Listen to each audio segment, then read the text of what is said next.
Yeah, that's pretty good. And there we are. Thank you. All right. Although the dance party was fantastic, we want to talk about the Division 2. How you doing? Thank you for coming in on a Sunday. Yeah, no problem at all. Thank Allah for coming in on a Sunday. Praise be to us Hamish for working on the Lord's Day.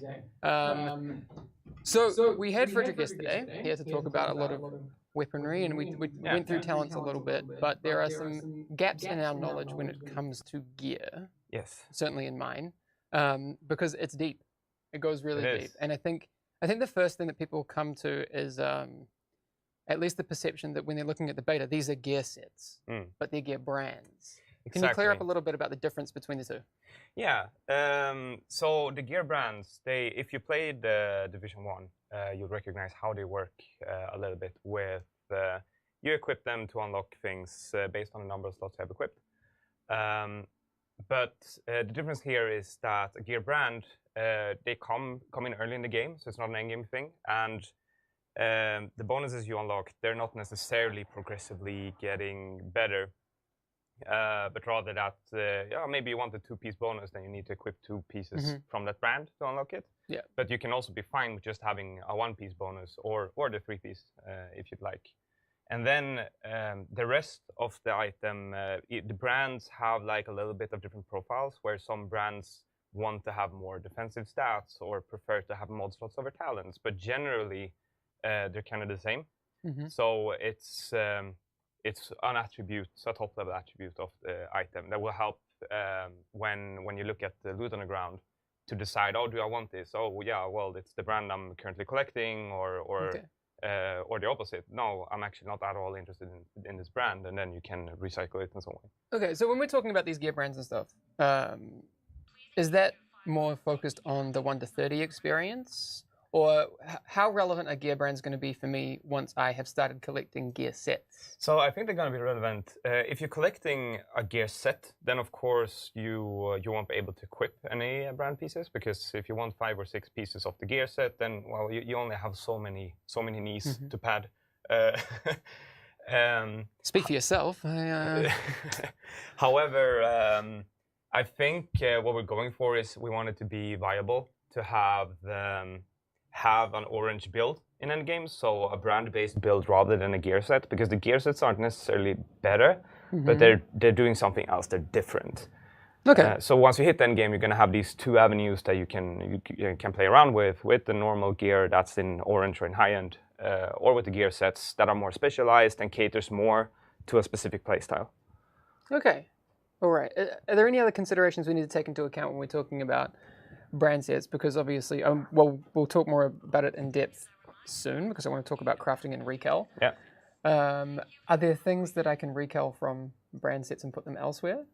So the brand set bonuses, those are specific to the brand. Okay. So you can't take a plus crit chance from one brand and put on something else if it's one of the unlocked stats. However, when you're recalibrating, then you can move other things around freely. So if you have a set of gloves from Douglas and Harding and it has a bonus that rolled on it, you can move that bonus over, but you can't touch the brand. Exactly, not the brand specific stuff. All right. Well, we'll come back to recal in a little bit, because we're going a little bit to get through before then. Although we're not really, at least this is kind of nice for me. I don't have to burn as much time because the servers are already up. So yeah. Like we can just have some beautiful Kerman coffee, and well, it's not Kerman coffee. I'm sure Kerman coffee is way better than that. I have some kind of vanilla coffee. Yeah, whatever this machine has pumped out for us. Yes. It's not the best, but it'll suffice for a Sunday morning. Yeah. So, Frederick kind of talked about it a bit with us yesterday, because there have been some changes from Division 1 to Division 2. Main stats are gone, strength. I mean, no toughness and skill power and and batteries and all the things. All that. Yeah. But we now have, those things are handled in different ways. When you were talking about all of the stats on gear, do you call any of them attributes? Is there a split there? Yeah, so if I would say attributes, I would say like anything that's rolled on the gear. So that would be not the brand bonus, not the main armor stat, but the rest of them, those are attributes, and then there's stats and there's talents. Okay. Yeah, because that's a little bit muddy. I think it's a little bit muddy for me. And Yeah, there are smarter people out there. Yeah, and I think like technically attributes are actually the rolled stats on items. Okay. So that's mostly like a shorthand. Okay. To encompass all of it. But I think if you say attributes, assume that someone is talking about the stats. Okay. All right. Yeah. Well, it's a little bit confusing, maybe.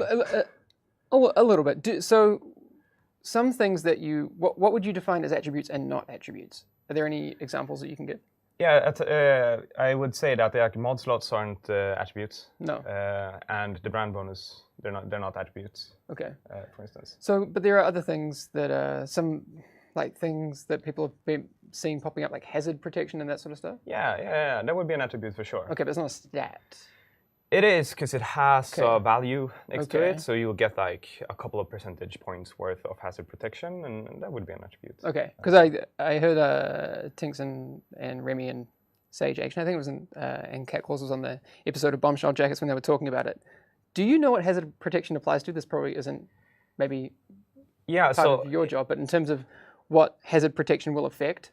Yeah, so hazard protection is, we took all the more specific ones from the Division 1, which was like shock protection and fire protection and bleed protection, or resistance, I think it was called. So that's a bucket for all of those? Yeah, we baked those into one thing. So hazard protection will help you deal with any exotic type of damage, any status effect. Okay. So does that kind of replace EDR as well, exotic damage resilience, or? Yeah. I think EDR is gone because hazard protection kind of fills that already. Okay. Damage from grenades, would that be classified as hazard protection? I would say so, because it's explosion damage, which is unexotic damage. But now we're also straying into more Frederick territory. Okay. Sorry. I went down a rabbit hole, but I'm sorry. Don't quote me. All right. Gear mods, because this is one of the things that is different as well. We talked about weapon mods yesterday with Frederick. They are singular. Yes. The stats on them will not have parameters or like ranges. They are fixed. And you craft them, or you get them from one source. And if you craft them once, you will have them. If you get them through perks, you will have them, and you'll need one of them, and that's it. Yeah. Gear mods and skill mods are different. So yes. let's start at the start, because in the it changes throughout your experience of the game, right? When I first get a mod, what am I looking for? All right. A gear mod. Let's do gear mods first. Yeah. So you'll start to see them when you start seeing the blue gear. They start coming with some mod slots, and then we introduce more mod slot as the gear gets better, progresses in quality. And when you get a gear mod, the first thing that you will need to care about is if it's one of two types. And we have system and protocol, which are two different types of mods, and they fit in different slots. Okay. So what are the differences between system and protocol, though? So they have different stat pools. They generate different things. There's some overlap, so you can get some degree of both system and protocol having the same stats, but generally most of them are separate. So if you're looking for increased grenade damage, that might only exist on the protocol mods and not on the system mods, for instance. Going back a step in that whole thing, I pick up a piece of gear, let's say a chest piece. Yeah. That will have a slot on it, and the slot will tell me what kind of mod I need. Exactly. Are there ever any slots that can take both? No, or are they're not. Always system and always protocol? Yeah, exactly. It's never both. Yeah, they have different shapes, so they only fit in the respective slot. So what happens first is that you're gonna see the generic system mods and generic protocol mods. Okay. And those go into any slot of protocol or system type that corresponds with it. And the mod you get, it has it's like finding normal loot. It has a level and it has a quality, and that decides how strong the stats are, how many stats there's on the mods, and kind of what they can roll. How many stats can there be on a mod? Because I know in Division 1 you can get quite a few. Yeah, I think it climbs up to, when you get the high-end ones, I think there's 3 or 4. Wow. Okay. So there's a bunch. Okay. It starts off with 1.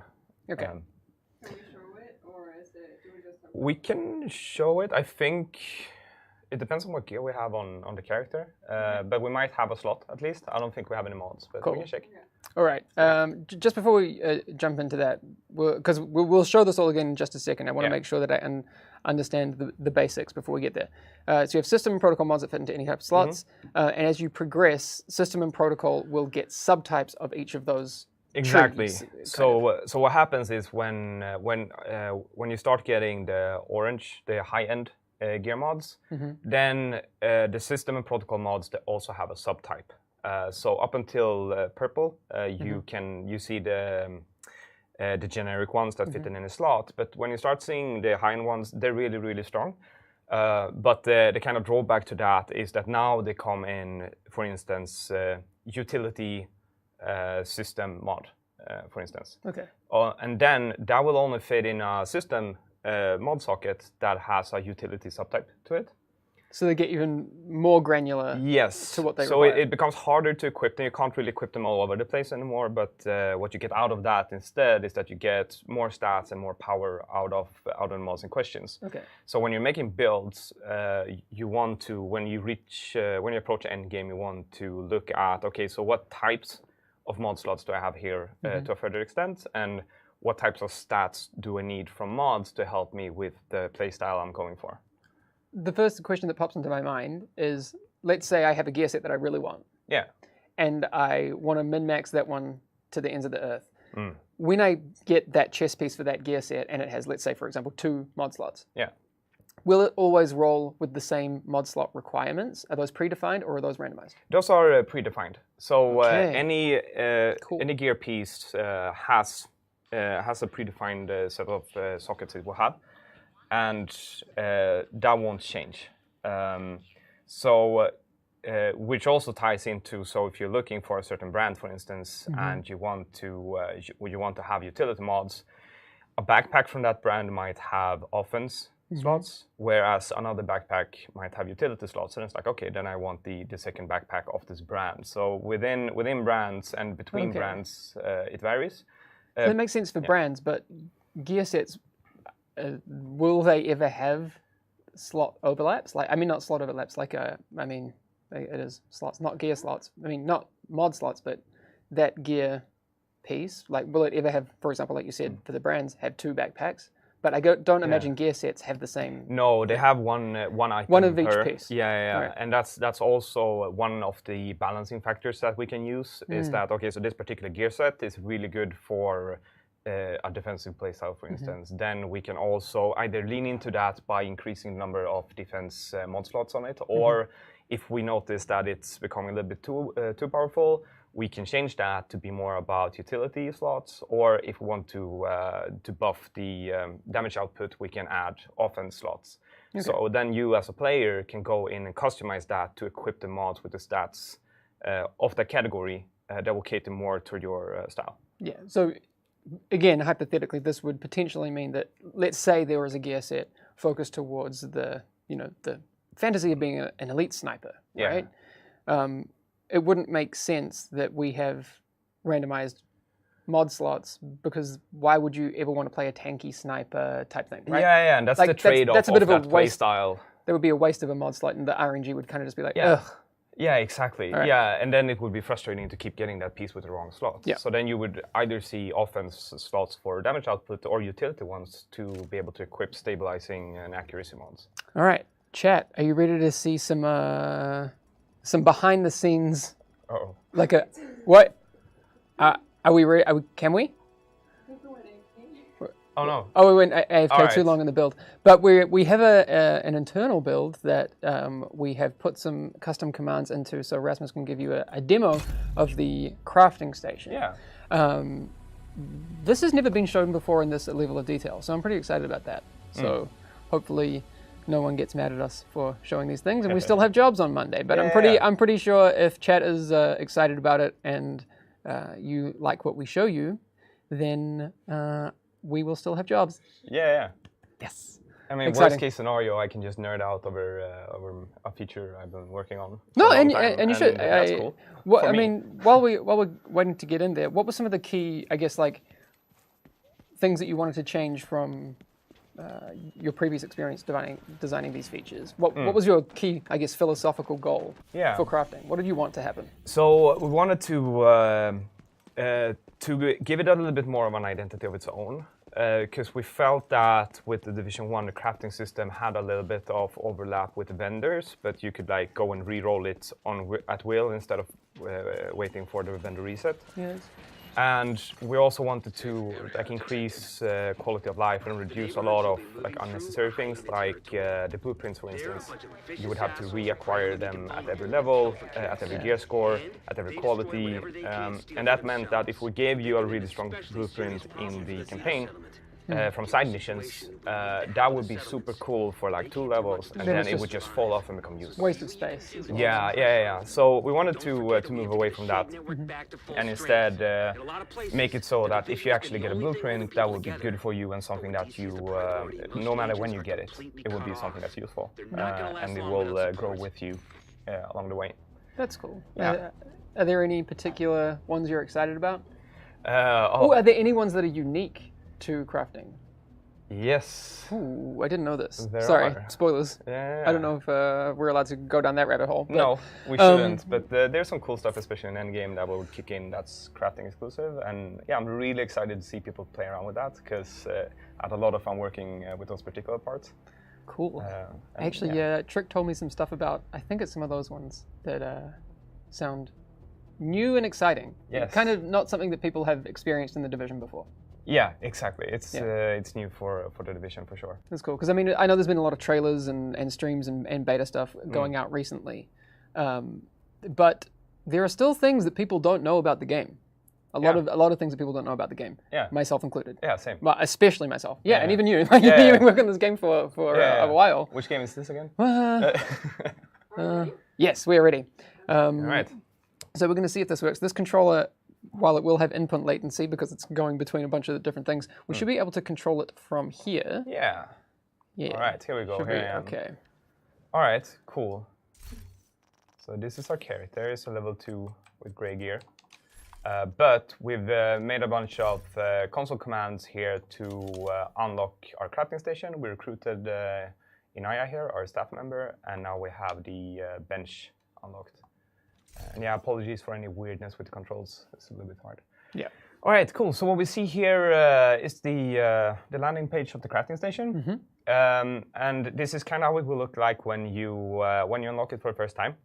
Yeah, and with less blueprints, probably. Exactly. We added some blueprints and materials to ourselves here to make it so we can show you all the mechanics and everything. But if we look at the left-hand side, we have the stats panel of the crafting bench. There's the number of blueprints we have, which is 47 in this case. So there's 180 blueprints? Currently, yeah. Ooh. It's a lot of blueprints. And then we see that the crafting bench is specialized, so it's a blue quality at the moment. And the crafting level is 2. And that is also the same level as our agent is. And when we level up, this also levels up with us. So if we would go out and complete the mission, come back at level 3, we would be crafting at level 3. But our crafting bench its ceiling is specialized quality? Is that... Because you can upgrade the bench as well, right? Yes, exactly. So we can upgrade it. So the next upgrade will take it to purple, and then the next one will take it to orange. And then beyond that, we can upgrade it through the world tiers. Cool. So we have our categories. The gear, the weapons, the mods and misc. And then we have this new thing, which is a crafting project. Oh, I like that. This is really cool. This is a feature I'm super happy we could add. And what this does is basically, if we select this, we can then select one of our blueprints and say, okay, I'm hunting to craft this one. And it will create a project for us that we have. When we access the world map, we can see an overview of our projects, and it will tell us, you need these materials, and you have enough materials to craft this item 2 times, maybe. And then that will increase as you find them. Nice. Actually, that's a good question. Are the blueprints account-wide? So they're not. They're per character. That's also something that we're looking at, because we know that especially in endgame, account-wide blueprints is a nice quality of life things. Okay. So that's something that's, it's being worked on, but currently you get them on the character, and that's where you have them. Okay, but technically you could then craft something and put it in your stash and your other characters. Yeah, exactly. Okay. And I mean, since you can do that, and that's like, we don't want to ban you from doing anything like that, or not ban you, but stop you from it. Yeah. A neat thing is to be able to transfer it between the blueprints directly instead, and also possibly materials as well. But that might not be something we have for day one. No, it will not. Yeah. And I think, at least from my design point of view, this is something that then would kick in at endgame. So if you want to replay and not just make an alt and level up as fast as you can, but maybe you want to replay the story again, which is something I personally really enjoy, then I kind of want that fresh experience of going in and... I found a blueprint, now I can craft it. Exactly, and it would feel like cheating if it's like, oh, I'm level 2 when I can go and craft like endgame gear on blue quality at level 2, but with like brand bonuses and everything on it. I get that. I mean, and you could still do similar... I mean, you still have your stash, so... Yeah, exactly, if you really want to do that. If you wanted to twink your character, you still could do it. Yeah, but that would be high level though, so you can't. True. So yeah, no griefing. But if you saved it in your stash, anyway. Yeah, you can squirrel things for sure.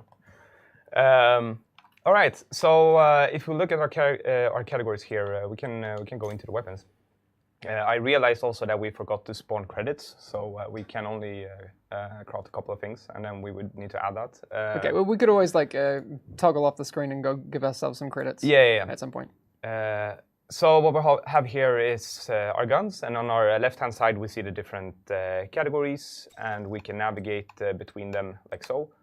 And yeah, here we have the assault rifles. We have 3 blueprints here. Normally, we would get these blueprints from a variety of sources where we would either get them from side missions or by completing certain projects or maybe buying them from a vendor and things like that. Okay. So for this early in the game, this is a lot of blueprints.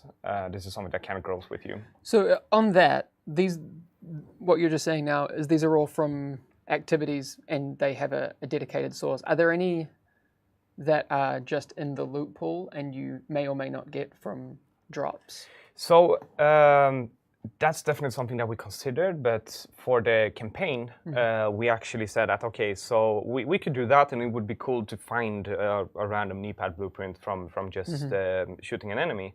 However, we wanted to, since they're unlocks, these blueprints, so you get the ones and you have them and they grow with you, we wanted to have, like, give you a better experience of, okay, so when you're at level, say, 7, we want it to be possible for you to have acquired a bunch of gear blueprints reliably, because if you're looking for that mask to replace and you can't find from loot, we want you to go craft it so you get something good, so you can progress until you find a better item to replace that with from the normal loot. I think that reliability really makes sense for the campaign. That's really cool. Otherwise, people are going to have wildly different experiences. Exactly, and also like crafting, it's a really cool system. But if you just think, okay, so what is crafting doing in this game? It's a lot of helping the player to catch up. So it's a support system where you can go like, oh, I'm actually falling behind on a slot, or I'm not finding an assault rifle, but I want to play with an assault rifle. Then you can go and craft that thing to get it a little bit on demand to help you along. So that's why we wanted to have a little bit more control over what's the possibility of you actually getting blueprints that are useful in the campaign. Cool. Should we have a look? All right. So if we look at this FAMAS here, we see on the right-hand side the stats panel, and you can see that it says replica after it. Any crafted item will have a replica, or in some cases improvised, keyword. Okay. That means that this looks and behaves and feels like a normal FAMAS. However, you can always know when what has come from crafting and stuff like that. And I think that's really really neat when you're looking through your inventory and you can get reminded of, oh, right, I can craft this item, or this is how I got it. Cool. On that, so one that I craft and one that I find in the world, do they have the same or different stat ranges? They have the same. Okay. And then in endgame, they scale a little bit differently with gear score. But if we just look at this, like early in the campaign, it's like, I craft this, and it's no difference between this and one I can find in loot. Cool. Yeah. So we can look at the different stats here. We'll see we get a random bonus, we get a random talent, we see the mod slots. Those aren't random, so those are just how they preview, like, okay, this is what you're gonna get, which is cool because if you have a lot of 556 muscles mods that you like, then you would like to find a weapon that actually has that. And yeah, it's not random, so much as well show you. Cool. And you can see, the damage range it will roll in between, and the magazine and RPM accuracy and all that jazz. Nice. And you can also compare this to your equipped weapon, which is really cool. So I can scroll down a little bit here and see that, okay, well, this has a damage range that will automatically be higher than the level 1 gun I have equipped right now. Cool. And I also see you can make it a project as well from there. Exactly. So if we press this button here, then we made it into a project, and I think you can see that it's marked as the current crafting project. And if we go out here, we have it in the top. And if we go to the world map, we can see it also outside of the bench, and that's the main utility. So you can, when you roam the world, you can get reminded, oh, what is it that I'm looking at again? And you can like what do I not have? What do I need? Exactly. Will you, and I don't know if this is a thing, but in terms of like a quality of life thing, let's say I have a crafting project and I don't have all of the resources. Yeah. Will I get some sort of notification when I magically pick up the resources? Like, you can now craft your project. Yeah. I mean, that's just, sorry. That's my Actually, it's live been a while feedback. since I played with this, so I would have to look at it. But I think the main thing is that you can always go in and look at it. Like you don't have to with go two back to button the boot presses, and you can get into your projects menu, and then you can see it there. And then just as a convenience, you can select it here as well, like so. And then you go to the project. Cool, makes sense. Cool. So yeah, if we look at the top here, we see the crafting cost, and it says some e-credits. And like imagine that you need to buy some tape and glue and other things that you can't necessarily find. That's how you make a gun, right? Yeah. Well, it's only specialized quality. Right, And then you see the materials requirements. We have a steel, carbon fiber, and receiver components, which are green, blue, and gray materials. And these materials are new for the Division 2. We moved away from how we do materials like we did in the first game, where we had one material that corresponded, or two materials corresponded with gear and/or weapons, and then the different mods to those. And yeah, since you can't deconstruct weapon mods anymore, that wouldn't work. But also we wanted to ground it a little bit more, and disconnect it a little bit from that, like, oh, I need to just hunt gear to deconstruct it to get these materials. That was one of the things I think you mentioned to Ella and I a couple of weeks ago when we were talking about this, was that certain materials are dropped more frequently by certain factions. Yeah, right? yeah. So if I need, higher tech stuff, I will, track down these people. Or... Yeah, exactly. And if we bring up the materials overlay here, so we can see that the receiver components and protective fabric, these are our base materials, and those still come from deconstructing weapons or gear, and that's kind of what you get from it. And you can also unlock a perk, so if you deconstruct something, you have a chance to get a green material from them as well. But then if we look at our standard and specialized materials here, we can see steel here is valued by the True Sons. So if you go and fight the True Sons faction, then they will drop these materials for you. Oh, it actually says it in the, in the description. Behind the weird scan lines that only we can see. Yeah. And then there's some description, like a factual description of like, oh, what is steel? How does it work? How is it used in weapons? And like, despite the icon here, like the icon looks like a I-beam to help communicate, like, oh, this is steel. But yeah, if you would look at this from a role-playing or fantasy perspective, it's like, yeah, well, you use steel to build a lot of guns in a lot of cases, small or large components depending on the gun and what it needs to do and why, etc. And when you scavenge these things in the world, it's not that you're tearing down buildings. Like, you can't go to a construction site and just like take all the copper. yeah, exactly. No, it's rather that you find components in the world made out of steel that you can then like recycle and use into crafting. So that's, but then we need to, like, it's a video game, right? So we can't have you find every individual piece of an item. So we abstract it into like components made out of steel that you can use. Okay, cool. So yeah, so steel is used for firearms, and then if we look at ceramics, that's used for gear, and the outcasts have this material, so they drop it, have a drop chance. So you can, and for all of these, you can find them in the world when you scavenge, or you can go fight the factions and they have a small drop chance for it. So if you want to farm for, say, polycarbonate, which can be used in both gear and weapons, hyenas tend to drop these. So you can say that, okay, then I'm going to go and play main missions with hyenas in them. And as you do that, you will start finding materials from drops. And then you can combine this with also like, oh, I want to farm for a new weapon. And then you can go, play these types of activities to find both things at once. Do you happen to know if there are any perks that help you with finding crafting materials? So there's... or deconstructing and getting more? Yeah, there's 2 perks for deconstructing. Oh, cool. One of them gives you a chance to get better yield, to get more out of it.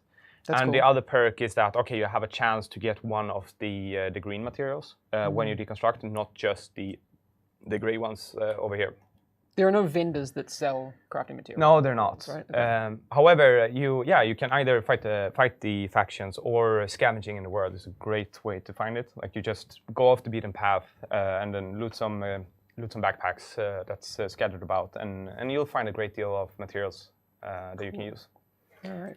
So yeah, and then we have a little bit rarer, the specialized materials, and here we also have, they're also hoarded by a faction, and they're used for one for weapon, one for gear, and one for both.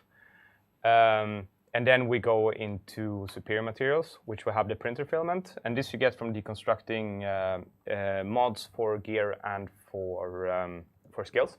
And it's also mainly used to create those things as well, but it's also used a little bit in some other special cases. And then when we go into endgame, you can see I have 3 high-end materials here, and That's cool. We'll talk about those in a minute because we haven't crafted anything yet. No, we probably should. Yeah. So I know we're taking our time with this, but it's super exciting. Yeah. Does chat have any requests of what we should craft? It'd be cool to give the opportunity to chat. What would you like to see us craft of these level 2 weapons? Yeah. Ella's going to let us know because there are quite a few options in there. Yeah, we'll talk about recalibration after we've done the crafting loop. Yeah. Let's see. We'll get there. 3 for M4. M4? M4 again. M4. Yeah, please M4. Let's do the police info then. All right. Let's do this. Okay, so we're ready to craft. We see the little button flashing, so I'm holding X here on an so excited. controller. And we're crafting it, and then, oh no, I don't want to do that. I'm just kidding, I want to do that. Debated. Boom. Yeah, Cool. and here we go, and we get a reveal. I love the screen. And you see the thing. We see all the rolls, so the right-hand side now, this is fixed. That is a sick talent for this gun. Oh yeah, that's neat. That's one of my favorite. I'm very much a print spray player, so this is a really good talent for me. Yeah, and you see everything. From here, you can either equip it, we can compare it to what we have, which is really handy. Oh, it compares the damage drop-off too. Yeah. So this is just as comparing in the inventory. And we can mark it as favorite, we can mark it as junk, we can deconstruct it here if we're not, if we don't like this result. Or we can just go back. So yeah, let's go back. Cool, and then we start here again, and maybe I want to do a shotgun, and I can do that next, etc., etc. All right. And when we look at gear, it looks the same. So in the campaign, you'll start to find the improvised blueprints. And these don't have a brand, because you're kind of making them themselves, and you don't want to make copyright infringement and all that jazz. So for the campaign, you have the unbranded things you can craft. And that means that when you find stuff from loot, that will generally be a little bit better because they have a brand, and the brand bonuses are pretty neat.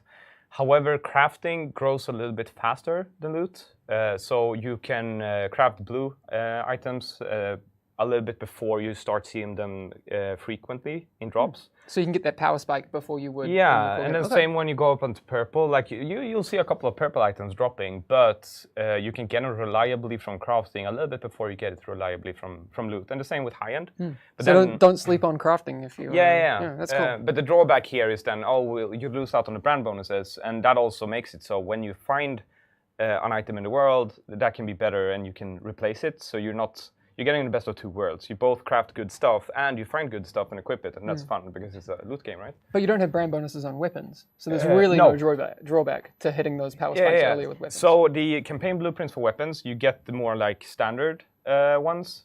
So now we had given ourselves a bunch of them with debug commands, but the ones you find they're a little bit more basic. Some of them have fewer mod slots and stuff like that. And then you start to find the higher tiers of weapons later.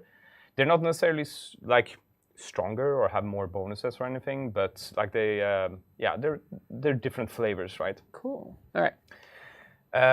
Yeah, and if we craft this here, this works the same. And we get one bonus here, armor, a die slot, which is cool. Yeah, there's a question in chat. Can you craft brands? That was what you said before. No. Yes. You can? Yeah. What? So I thought we cared about IP lore even when the world is falling apart. But it's the agent in the world. But then when you save the world and you hit end game or whatever, like no spoilers here, you don't care anymore. But so you won't craft brands through 1 to 30? No, you will not. Okay. Not generally, because you have the improvised line of gear that you're using instead. Okay. So But later on. Yeah. Okay. We'll get into that soon, though. Interesting. Now it would be sweet to have some credits actually, because I want to upgrade my bench. Okay. So we can switch out just quickly. Yeah. Ella, would you mind? Would you mind just switching to a camera? We're gonna pull up the console again and do some credits. Yeah. Okay, what's the... The command. Yeah, just add wallet.add, Okay. and then Yeah. Good enough. So Ella's gonna find it. Yeah. Ella's gonna hack into the mainframe just quickly and Exactly. do Are it. we seeing you now? Yes. No, yeah. you're safe. And tighten the graphics on level 3. And Yeah. all that. If you could just fix the bugs while you're there too, that'd be cool. So, but what will happen now is that we're gonna upgrade the bench, the quality of it. Cool. So, what happens when you play the game is when you hit a certain level, you get as a level up reward the possibility to. I think you're gonna need to write it down. Yeah. Right. You get a little blueprint to upgrade the bench or the possibility to do so. Yeah. Cool. All right. Old school. It's my autograph. Yeah, you don't have your name. I'm You just have famous now. I'm various streaming. console commands. Yeah. So when you return to the bench after you get this level up reward, you'll see that it says, okay, now we can upgrade this to purple quality, and that will cost you a bunch of materials and some credits, and yeah. So basically, what you're doing there is you go and you get better tools and equipment and measurements, etc. For your crafting bench. How much? Thousands. 10,000. Yes. And then when you do that, everything you craft will be on that quality level from there on. And you only do it once. You keep the same blueprints, so you're not resetting progress. You're only bumping it up. Okay.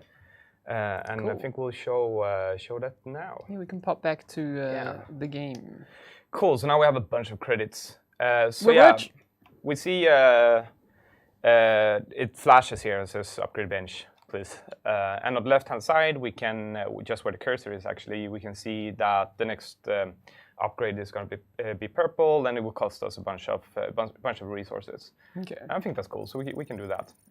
So now we're upgrading the bench, and as simple as that. Now, if we go and look at our mask, this is purple. Cool. And we see it has 2 bonuses now instead of 1. It also costs a little bit more, but since we're later in the game, we're also acquiring things faster. So, is it feasible to hit superior quality at level 2 character? Just to be clear. All right. It's not. All right. This this is very debug environment. This is hypothetical, but you won't be able to do exactly this in the game. Yeah, you'll find This will probably happen later. Yeah, it's towards the 20 range of. Okay. Yeah, of levels. Just in before Reddit is like, why can't I get superior at level 2? Exactly. Rasmus said I could. Yeah.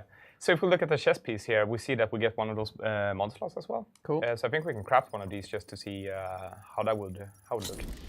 Then we see it equipped. This is how it will look. We got a talent, 2 stats, a bunch of armor, and then here we get a defensive protocol mod slots, meaning that in the campaign any generic protocol mod will fit here, and in endgame we would need a defensive one to really fill that up. Let's not also brush over the die slot. Yeah, that's new. That's really cool. Okay, cool. So you can color your gear now? Apparently. Is this new to you as well? No, it's not new to me. Alright. No, but we had backpack skins in. Yeah, but now applies to other things too. Yeah, like customization is a like really important element of games like these, and yeah, we want you to be able to do that. So Yeah, because you couldn't wait. Am I drunk? Like you couldn't add skins to. No. Yeah, and it was just backpacks. Yeah, And obviously your weapons. and the backpacks wasn't even available to have skins on at launch. That was something we added. Yeah. No, I remember that. Okay. So yeah, that's pretty cool. Anyway, so yeah, but let's go into the endgame crafting. Nice. So I'm gonna upgrade this to orange real quick here. Okay. So we're level 30-ish. Yeah, 29, 29, 30. And then what's gonna happen now is that we'll be starting to see brand blueprints. Oh, So if makes you see sense now. here, we have two categories where the next one is branded. So what we have here is one Badgertough backpack. This is a set backpack, and then we have one from Petro Defense Group. Look at all those bonuses and talents. Yeah. Damn. This is endgame right here. So if we look at this one, we see in the bottom here the brand set. So it's easy for us to see. Okay, well, I forgot what the Badger gear does, so I can go here and all right, yeah, it's damage to elite. It's cool. That's really nice. Yeah, so people are talking about high end at level 2. No, Yes. like we said before, we are just showing you a demo of a dev build. So we're theoretically going to be hitting high ends around level 29, 30. Exactly. But for the demo's sake, we're just running it at this level. Yeah. But no, in the core game, this will not be the way it works for you. Yes. Yeah, cool. So if we look at it, it looks like the other gear item, right? It has the name on the top. It's also a replica item now, meaning that we can track it, knowing that, oh, we crafted this thing. And we have some cost, we have an armor range, the bonuses, mod slots, and dice. We would see a talent here if we would have one. Maybe this one can have 2 talents. This one can not have any talent, but it would have more power in the stats instead. That is a good question. How do you get branded blueprints? Yeah, and these... Are they a little bit different, or are they the same? Yeah, so they work the same as the unbranded blueprints, but how you get them is a little bit more bespoke. So some of them will go on the endgame vendors, so you can actually buy them. Cool. Some of them come from doing certain activities. So if you have a weekly project to do, maybe you get a blueprint from there and stuff like that. And you can also like harass control points to make them give you blueprints if you want. Just harass them. Yeah. Just give me your blueprint now, please. Yeah. Be nice to them. Yeah. So, but these will take a bit longer to get. Like you won't just be getting them fast like you do with the ones in the campaign, because now we're going into like making builds and maybe a little bit of min-maxing, etc. So these will be rarer and a little bit harder to find.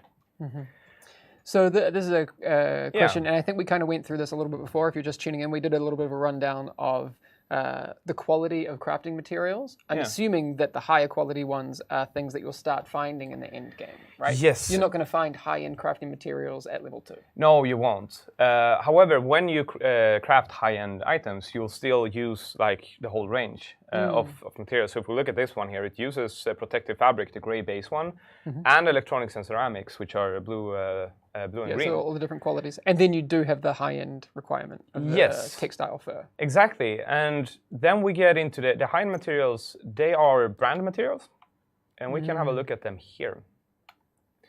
So if we look at the Badger one, so this is the Badgertough textile fur.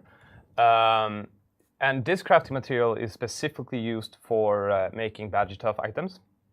And it's also acquired by breaking down Badgertough gear. So when you deconstruct a high quality piece from this brand, you have a chance of getting this material coming out of it, basically.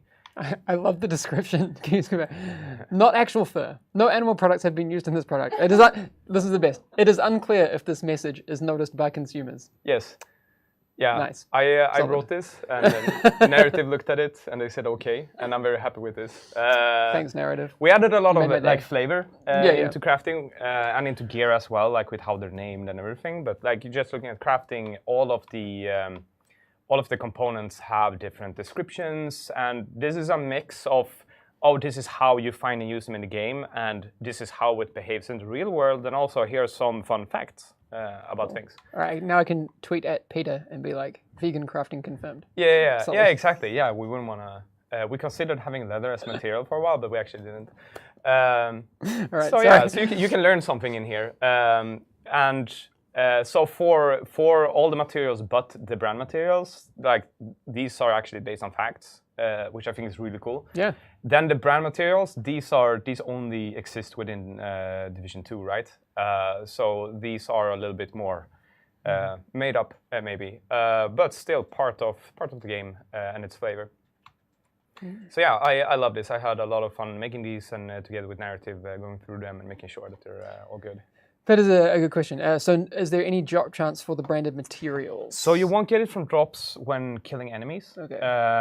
However, there are some activities that will reward random brand materials, because it can be like if you want like badger gear, and then to get the material, we require you to deconstruct some same branded gear to get that. Like, it doesn't really work out, right? Yeah. So if you haven't like hoarded up a bunch from before, you can do certain activities to get a random drop of them. Okay, so projects and projects. Things? Okay, bounties. I don't know. Anyway. I think so. Yeah, we recently went through it and added it to a couple more places, so it's a little bit. But it'll be in-game activities, and yeah, it will be in-game for sure. Yeah, and also if you deconstruct gear of this brand that's like weaker or a type you don't want, or like they'll have the wrong rolls, then you can get this material out and then take a spin at the crafting bench. Okay, what we should do, because I realize we could literally sit here all day talking about this. Yes.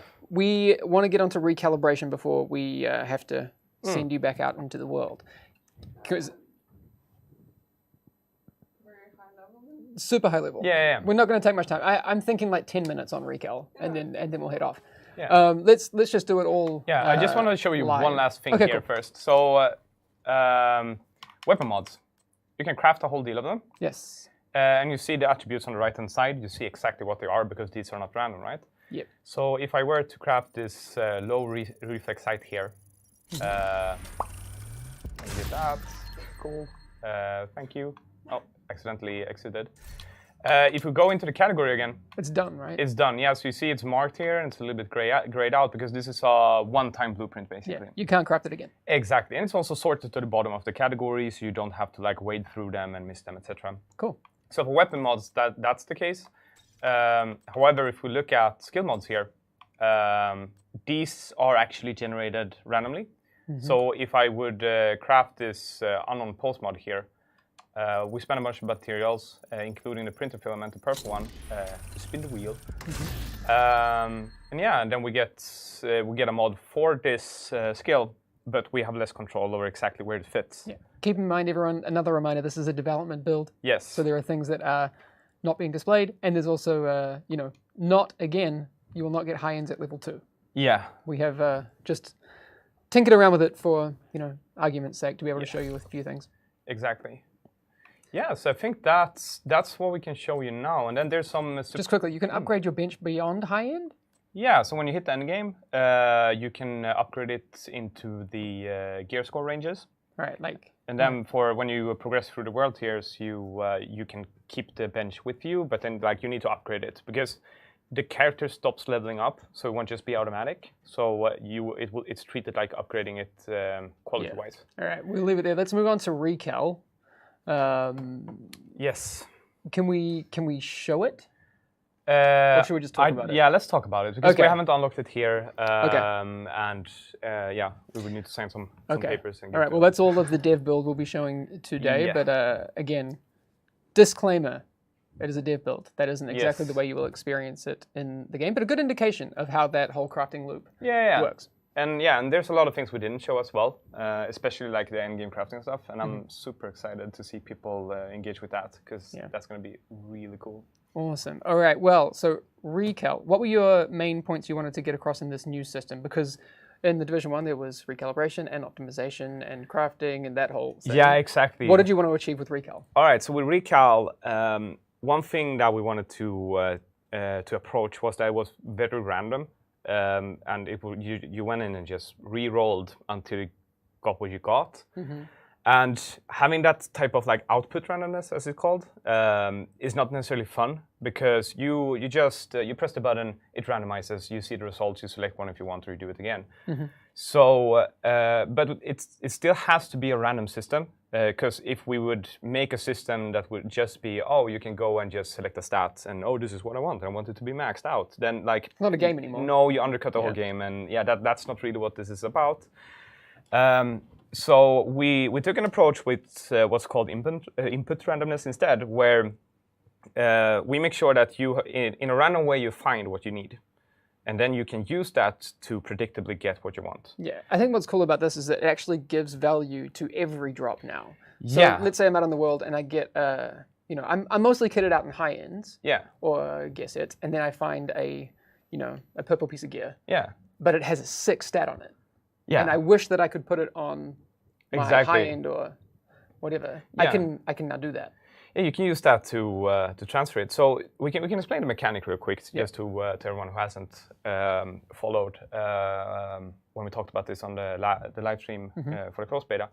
But basically, when you recalibrate, when you find an item in the world and you find a stat or talent on it that you like, you can transfer it to an item that you'd rather equip. So yeah, like you said, you have a high-end set of knee pads, and it has 2 good stats on it, but then it has crit chance, and maybe you're not building for crit chance. Maybe you're building a tanky build with these knee pads. In another knee pad that drops, that's purple, or maybe a high-end, but it's the wrong brand, or it's not a gear set or whatever, we get a good roll of bonus armor, for example, for you.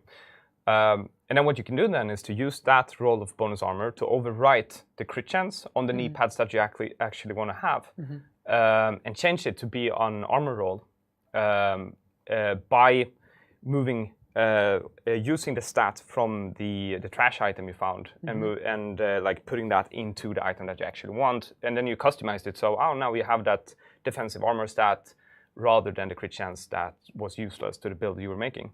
Okay, so what happens to that, what we designated as the trash item? Does it receive the bonus from the one that you're recalling to? Does it swap, or does it cannibalize that? No, we break it down. So imagine that you're looking at a mask and like, oh, this one component is really good, I want it in my other mask. Then you need to like break it open and pry it out before you can like so it take it out, consumes and that it item. destroys that item. Yeah. Okay, so just before people are like, I have 2 great items, if only I could switch these 2 stats. No. And then have these 2 items, that's not going to happen. No, don't do that. It'll or be you like, can't oh, do it's that. gone. Don't expect that. All right, okay, cool. Exactly. So, but yeah, just like you said, it makes it so that anything that drops in the world is interesting, because even if it's a lower quality, lower power, wrong brand, anything, it can have that one component that you actually want or need, and then you can use that as a material essentially for recalibration. Cool. What happens then is that it's within the same slot. So if you want to transfer something to knee pads, you need to take something from another set of knee pads. Okay, so you can't go from like mask to knee pads. No, because that would be weird. But imagine that you have a protective armor and you want to change out the plating, the bulletproof plating. Yeah. And then you take your glove and just drop that in there and throw out the armor piece. Like it doesn't really work. So no, it has to be the same type of garment, the same type of item. Yeah. And same with guns as well. Like if you have a pistol and try to jam a light machine gun mechanism into it, that just doesn't work. So it doesn't make sense at all. It's like an LMG magazine stuck on the bottom of your pistol. That'd be cool. Would be a big ass pistol. Yes. Making notes for future exotics. Future exotics. So it needs to be the same type of item, and then there's some restrictions of what you can do, because like we can't have you completely breaking the balance of the item either. So if you look at the weapons, for instance, which have the 3 different types of talents, you can only move it to the same slot. So if you want to move the advanced talent from your pistol to your other pistol, it needs to overwrite that advanced talent. So you can't be stacking these because they need to be of the same category. Yeah. So it's more about changing what you have like on the whole level rather than making it stupidly overpowered by making combinations that really shouldn't exist in game. Okay. And on gear, we have the offense, defense, utility category that we use to move over. So it's defense to defense. So my example of the knee pads actually didn't work. That's bad. Okay. Yeah. Forget Scratch that. Yeah. On that, well, what example does work?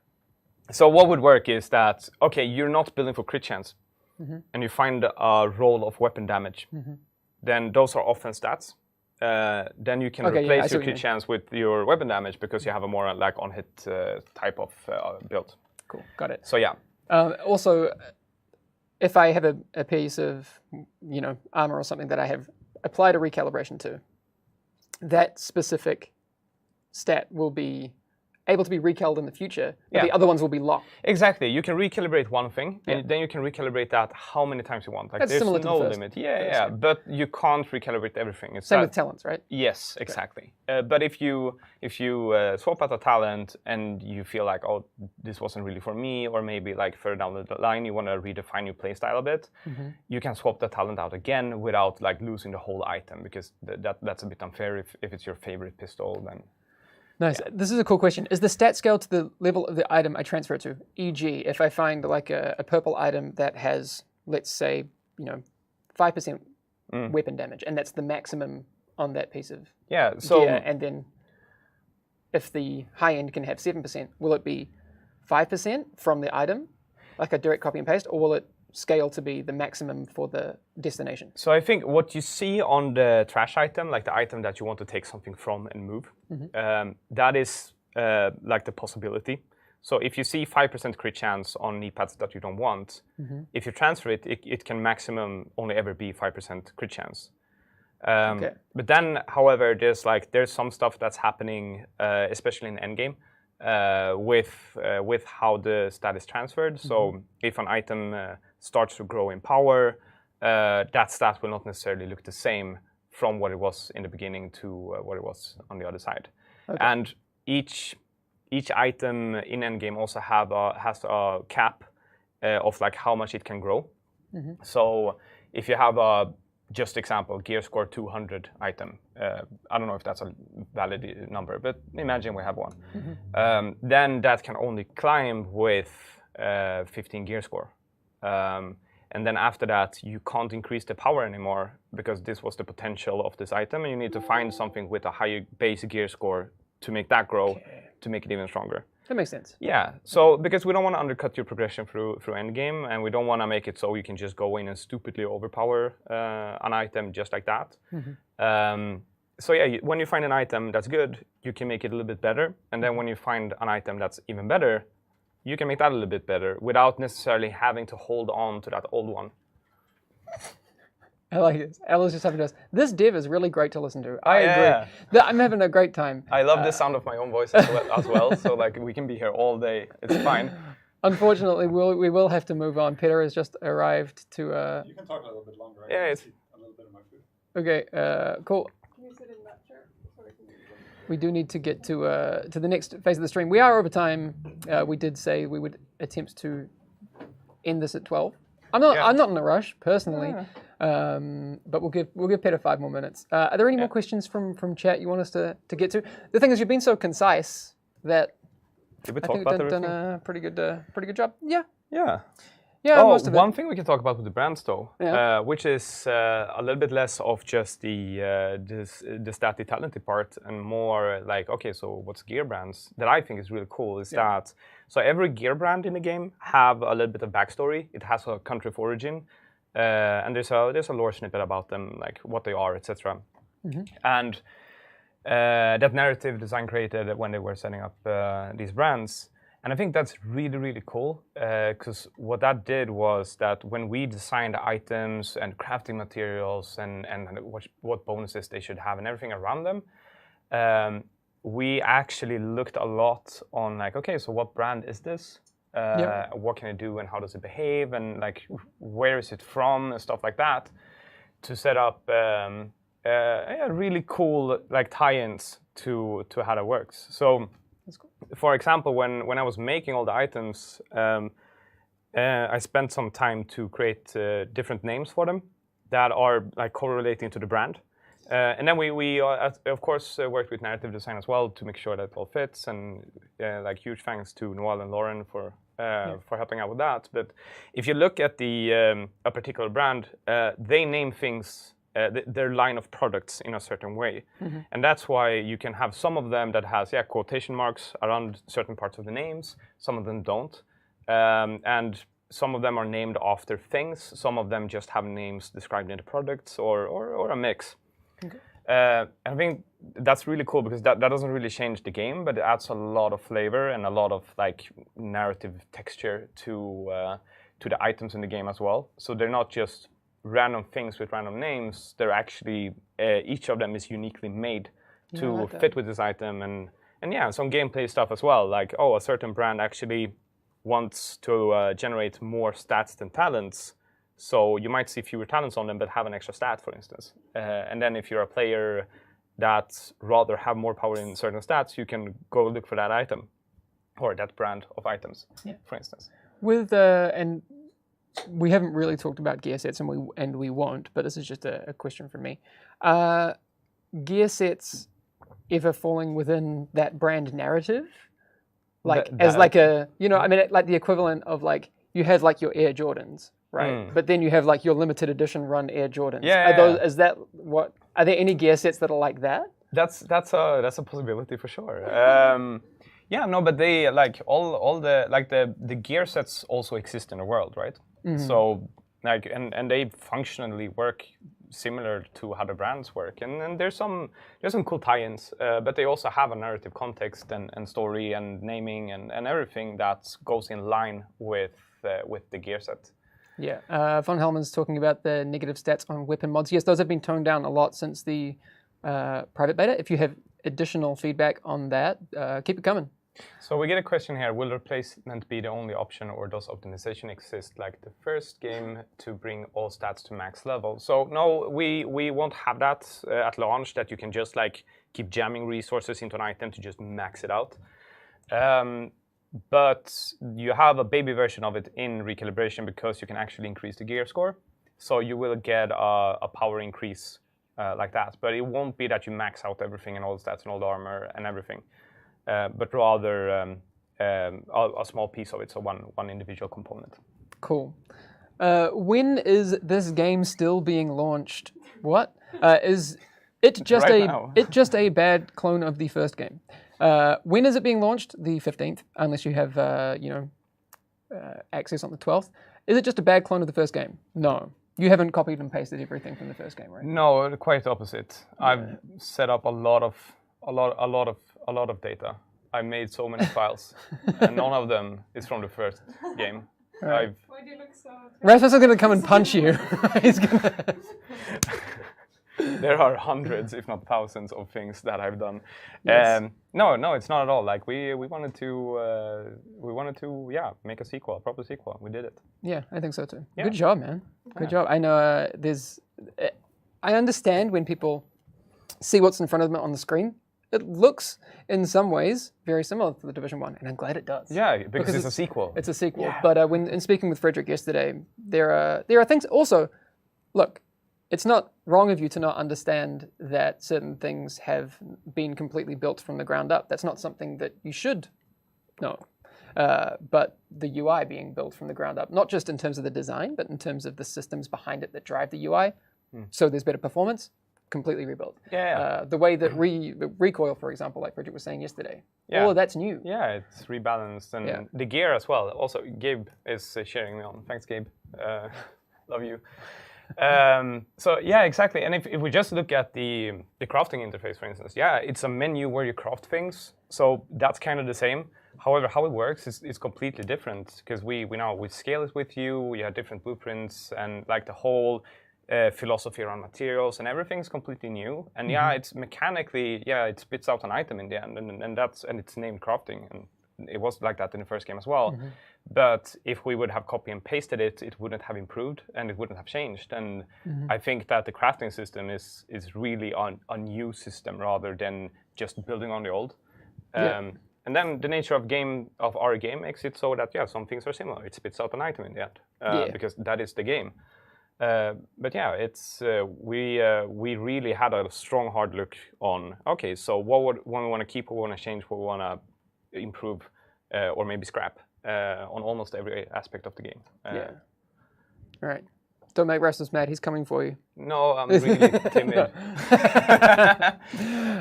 Someone was saying before, thank you for less loading screens. That is one of the. I mean, that's a Division 1 thing too. The game is built in such a way that you, in as many places as possible, will have a seamless experience. We got a couple of questions from me here. So, can you recalibrate more than one stat or an item? No, you can recalibrate one thing, stat or talent, and that's it. You can't do talents and stats. You can only do one. One. Oh, okay. So you better choose wisely. All right. I was of the impression that you could do a stat and a talent. That's not right. And then there was a question I forgot from whom about if we could craft brand items or not, or only find them in loot. And the answer to that is in any game you'll be able to craft brand things. In the campaign, you will rely on loot to finding them because crafting has different. It does different things for you in the campaign and in the end game. Where in the end game, it's a way to help testing builds and maybe like progressing through the tiers in a way that fits your playstyles. Whereas during the campaign, it's a way for you to catch up and keep relevant if you're getting unlucky with the drops or need to change something or stuff like that. Cool. I think it looks like Peter is ready-ish. I'm getting the nod. All right, so we're going to get over to gameplay. Do stick around, and Peter's going to play the game for you. What's the focus for today, Peter? Just Viewpoint. Oh, you're going to do the... Okay, he's going to go to the new mission in the beta. All right. We will be... Well, I mean, we'll have you back for more stuff. Yeah, this is fun. So get used to Rasmus. He's going to come back with some more stuff. Yeah.